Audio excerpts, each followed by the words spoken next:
السلام عليكم ورحمة الله وبركاته. عاملين ايه؟ اللهم صل على سيدنا محمد وعلى آله وسلم. قلت النهاردة نعمل محشي، بس يعني من غير فراخ ولا لحمة، نمشيها كده. انا عندي طبعا شوربة ما برميهاش، لما بيفضل مني شوربة بحطها في اكياس في الفريزر. فانا عندي كرومب برضو في الفريزر، وعندي الطماطم اهي، انا عاملاها مفرزاها وحطها في الفريزر. كل حاجة عندي محطوطة جاهزة، والخضرة. فانا طلعت الكرنب ده متقطع ومسلوق وكل حاجه، وقطعت بصلتين كبار، وعملت نص كيلو رز و... وده الخضره معايا تشكيله، اللي هي كزبره وبقدونس بقدونس وكزبره وشبت. هنبتدي بقى، مش عايز اطول عليكم، هعملها لكم ازاي، يعني سهل جدا. فيا رب يعجبكم. البصل اهو، انا مش هعمله كله، انا حطيته طاسه على النار، حطيت فيها حبه زيت، يعني مش كتير ولا قليل، يعني عشان يبقى المحشي ملحلح كده، ويبقى آه ما يبقاش ناشف. حبه زيت. انا بقى هحط ايه، 3/4 البصل ده اهو. هسيب حبه واقول لكم هعمل بيهم ايه. حبه مش كتير يعني، بس كده. هنقلبه كده لغايه ما يدبل.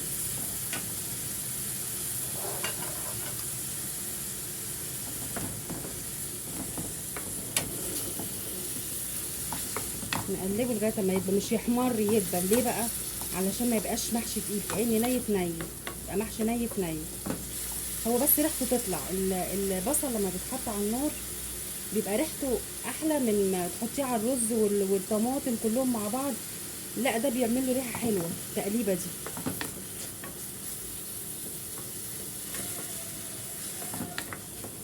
هنقلبه كده لغايه ما يدبل، وبعد كده اقول لكم ايه اللي هيتعمل بعد كده. اهي قربت تدبل اهي. نحط ايه بقى عشان تعمل لها ريحه حلوه؟ نحطها معلقه بهارات مشكله، ونقلبها برضه لغايه اما ريحتها تطلع. ريحه طبعا ما اقولكوش يعني، ريحتها جميله قوي. التوابل لما تتحط على النار بتبقى ريحتها حلوه.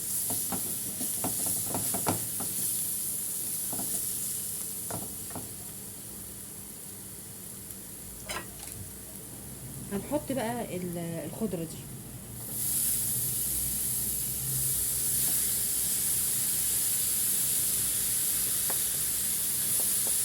طبعا هتقولوا ايه انت حطاها على النار مش عارفه ايه، بتبقى ريحتها جميله. الحاجات دي بتعمل ريحه، بتنزل الزيوت اللي جواها، وبعدين عشان متفرزه كمان. هنقلبها بس تقلبتين. لو فيها ميه هتشربها، علشان لما نيجي نعمل المحشي ميبقاش فيه ميه، يبقى ناشف. بس نقلبه تقلبتين كده، بس كده. هنحط بقى ايه، هنحط الطماطم اهي.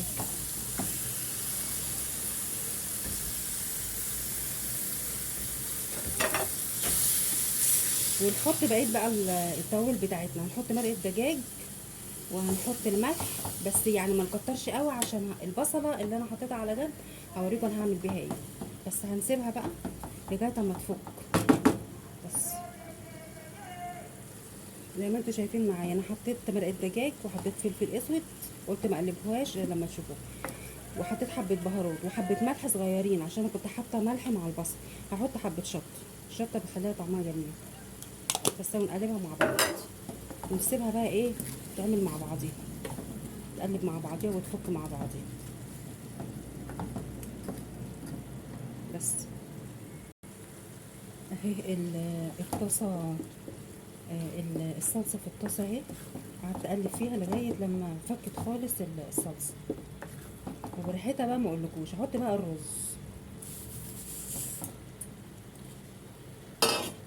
الرز بقى نقلبه معاه كده لغايه لما يبقوا حاجه واحده. بس هنقلب كده لغايه لما تلاقوها حاجه واحده بقت، كله اتشرب مع بعض. نحط عليه ونقعد نقلب فيه كده، ما تسيبوش عشان ما يشطش وعلشان ما يلزقش من تحت. يتشرب بس من بعضه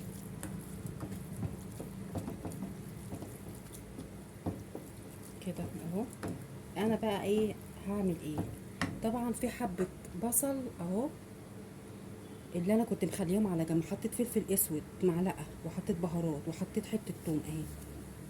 التوم تخليها ريحتها جميله، ومرقه دجاج، وحبه ملح صغيرين. هقلبهم في بعض، ده بقى بيديله ريحه جميله قوي، بيديله ريحه حلوه قوي اهي. اعملها كده، اعصر كده، ننزل كل اللي فيها كده كده، واحطها معاها،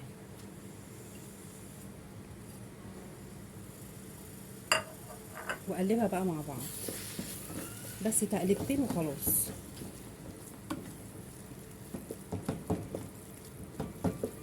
بس خلاص كده، خلاص شلناها من على النار. احط بقى حبه نعناع في الاخر، حبه حلوين كده، بيبقى جميل جميل. حبه نعناع حلوين كده، ونقلبهم. بيمنع بقى الانتفاخ، بيديله طعم حلو، تيست حلو قوي. بس نقلبهم كده مع بعض ونحشي بقى. هوريكم هحشي بقى ايه، هحشي لكم حبه وبعدين الباقي هكمله مع نفسي. دلوقتي انا حطيت في الصينيه، انا هعمل المحشي في الصينيه، بيبقى جميل، جربوه وادعوا لي، بيبقى جميل قوي، بيستوي على طول. حطيت بصلايه دواير كده شرايح، وحطيت حبه خضره من اللي انا مفرزاهم، علشان ما اي محشي من تحت في القعر ما يترميش لغايه اخر حاجه تاكلوا منه، ما يعملش لون يعني. بس ده هيحمي الصينيه. وحطيت حبه زيت هنا، علشان حسيت ان هو عايز يعني لمعه كده، يتلمع. بس هحشي بقى معاكم.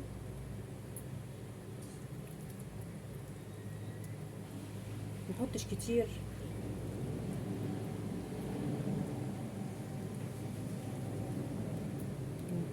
حطه بقى في الصينيه كده، ارصصه في الصينيه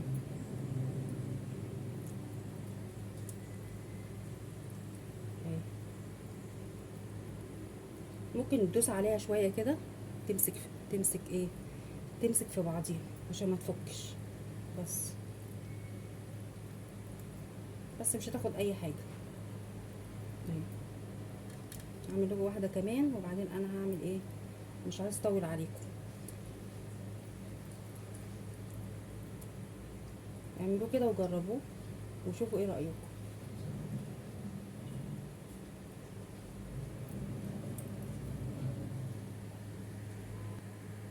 بص انا حشيت اهو زي ما انتم شايفين. قلت اوريكم حاجه، هوريكم ورقه تحشوا ازاي. حبه صغيرين اهو، شايفين كده، حبه صغيرين رز، مش كتير، ونلف كده كده كده اهو، ونتك تكه صغيره بس ما نعصرهوش، ونحطه. هوريكم واحده كمان. الكرنب لفه مش صعب، وفي بقى ناحيه خشنه وفي ناحيه ناعمه. دي الناحيه الخشنه بنحط فيها الرز، زي الورق العنب اهو اهو. لفوه كده، الورقه بتبقى صغيره ازاي اهو. انا عاملاه سلقاه اهو، سلقاه وحطاه في الفريزر. طبعا الكرنب دلوقتي مش الموسم بتاعه، هو الموسم بتاع ورق العنب والبتنجان والكلام ده. فانا بجيبه وهو رخيص. انا بجيبه وهو رخيص كذا كرنبايه، واعملهم واحطهم في الفريزر، ما بيحصلوش اي حاجه ولا بيشد ولا حاجه. جربوا بس لما يبقى موسم الكرنب موجود، وانا ساعتها هبقى اعمل معاكم. هسلق معاكم الكرنب اهو. ناعمه وخشنه، ده خشنه، خشنه اهي. نحط فيها حبه رز صغيرين بس، ونلفه كده، وندوس حبه صغيره ونحطه بقى. بس مش عايزه اطول عليكم والله، انا حشيت اهو، بس انا لسه هكمل. انا كل ما افتكر حاجه اقولها لكم. دلوقتي وانتوا بتحشوا ما تقعدوش تحشوا في النص وسايبين الاحراف تتقفل. الاحراف اهي بتتقفل، بنقفلها، بنحشي اهي كده مثلا. يعني خلينا في الاحراف شويه وفي النص شويه كده حوالين داير اهو. الاحراف بتتقفل اهو. انا قلت اقول لكم يعني. خلصت اهو، شايفينه؟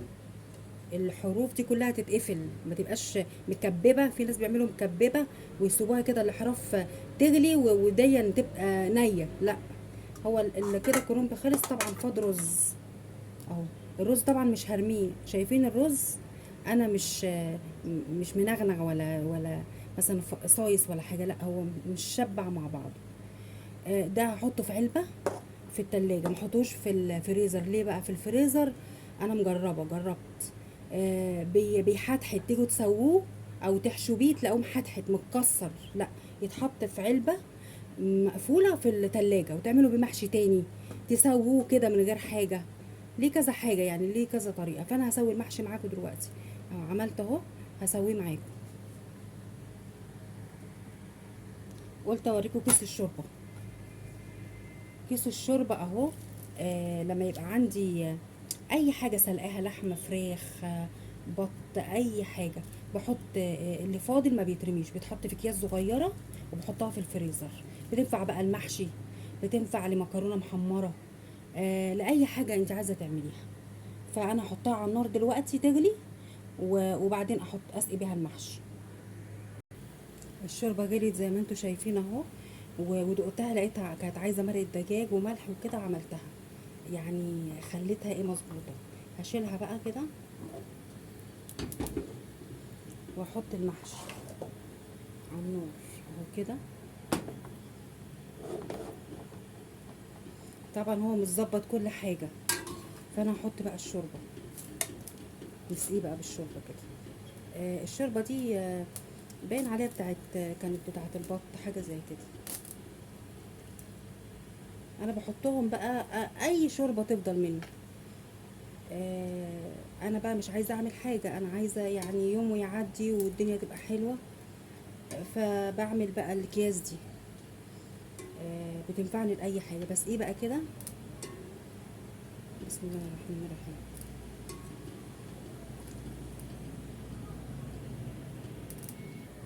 سقيته اهو. بس الرصه اللي فوق ما تطولهاش شوربه قوي، يبقى باينه ما تبقاش غرقانه. ف وقعدت بقى ارج فيها كده عشان تنزل الشوربه من تحت. هو ده ايه التسقيه بتاعتها. واسيبها تغلي، ولما تشرب زي الرز بالظبط نوطي عليها، وهي طبعا هتبقى متغطيه. ومفيش نص ساعه تستوي، ولا هتجلد ولا هيجلد ولا اي حاجه. ويستوي بسرعه في الصينيه، بيستوي بسرعه. وطبعا انا بعمل في الحله، بس هو عشان هو في الفريزر فانا بعمله كده. ممكن تحملوه في طاجن، في طاجن وتحطوه في الفرن، بيبقى جميل برضه. فالمحشي دون يعني انا مش عايزه اطول عليكم في الكلام عشان الفيديو ما يطولش مني. المحشي حلو لما تجيب الكرنب وهو رخيص. انت بتوفري، تجيبي 4 كرنبات 5 كرنبات وتقطعيهم وتسلقوهم وتحطيهم في اكياس في الفريزر. ده سهل عليكي وتوفير، وتلاقيه على طول. وسهل ان انت ولا هتسلقي ولا حاجه، يا دوبك تعملي التجديعه وتحشي على طول. فانا قلت اقول لكم كده. وكمان علشان الموظفين يلاقوا الحاجه في الفريزر معموله. الخضره متقطعه في الفريزر، والطماطم، وفي بيقطعوا البصل ويحطوه في الفريزر، والكرنب يبقى في الفريزر برضو. كل حاجه تبقى سهله بالنسبه لهم، يعملوها على طول. فبالهنا والشفا يا رب لكل اللي هياكل. بس هو هيغلي بقى وهنوطي عليه. لما يتشرب هنوطي عليه واوريكم. قلت اوريهولكوا هو بيجري من جميع الجهات. اهم حاجه من جميع الجهات، واهم حاجه من النص، يجري من جميع الجهات اهو. احنا بقى نغطي عليه وشويه كده ونقرب يتشرب اهو، وشويه ونوطي عليه. محشي استوى، بصوا ما خدش اي حاجه. شايفين البخار؟ نعرف ازاي انه استوى بقى. نجيب شوكه ونجس عليه كده. دخل الشوكه دخل السهله كده اهي، يبقى استوي اهو خلاص. ومش لازم يستوي قوي عشان بقيه البخار اللي هو عليه دون هيكمل سواه. فنطلعه يعني. خلاص هو استوى بس مش قوي يعني، يبقى معجون، تمسك الصابع معجون بس. هو ده المحشي بتاعنا النهارده. يا رب يعجبكم. وقلت لكم كل حاجه انا فاهماها وعارفاها وجربتها، جربت كتير وبوظت كتير وعملت كتير، فانا قلت لكم الحاجات اللي انا جربتها. يا رب النهارده الفيديو يعجبكم وجربوه وقولوا لي ايه رايكم. دلوقتي انا بصراحه مبسوطه بتعليقاتكم الجميله ومتابعتكم ليا، وبشكركم والله العظيم. الف شكر ليكم، واوعوا تنسوا بقى الاشتراك في القناه وتفعلوا زر الجرس وتدوني لايك حلو كده ودعوه حلوه من قلبكم. يلا اهو المحشي النهارده اهو، جربوه وقولوا لي. السلام عليكم ورحمه الله وبركاته، مع السلامه.